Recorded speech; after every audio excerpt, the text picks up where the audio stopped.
നിലമ്പൂർ ഉപതെരഞ്ഞെടുപ്പ് പ്രചരണത്തിന് ഇന്നിപ്പോൾ കൊടിയേറിയിരിക്കുകയാണ്.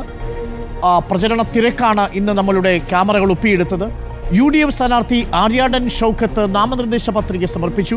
മണ്ഡലത്തിലെത്തിയ LDF സ്ഥാനാർത്ഥി M സ്വരാജിന് വൻ ജനാവലിയാണ് സ്വീകരണം നൽകിയത്. കഴിഞ്ഞ ദിവസങ്ങളിലെല്ലാം ചർച്ചയായിരുന്ന അൻവറിന്റെ UDF പ്രവേശന കാര്യത്തിൽ തീരുമാനമായി. പാർട്ടിയും അൻവറും നിലപാട് വ്യക്തമാക്കിയതോടെ ഉത്തരം വന്നതോടെ നിലമ്പൂരിൽ രാഷ്ട്രീയ പോരാട്ടത്തിന് വഴി തെളിയുകയാണ്.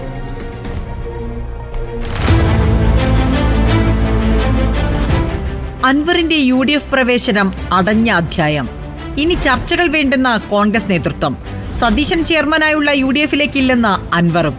മത്സരിക്കുമോ എന്ന കാര്യത്തിൽ വ്യക്തമായ ഉത്തരം നൽകാതെ PV അൻവർ. M സ്വരാജും ആര്യാടൻ ഷൗക്കത്തും നേർക്കുനേരെത്തുമ്പോൾ പോരാട്ടം കനക്കും.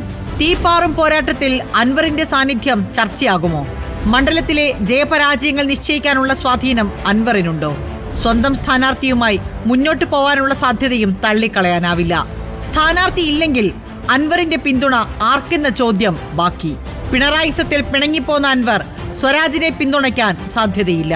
അൻവറിനും UDFിനും ഇടയിലെ പ്രധാന തടസ്സം ആര്യാടൻ ഷൗക്കത്താകുമ്പോൾ അവിടെയും സാധ്യതയില്ല.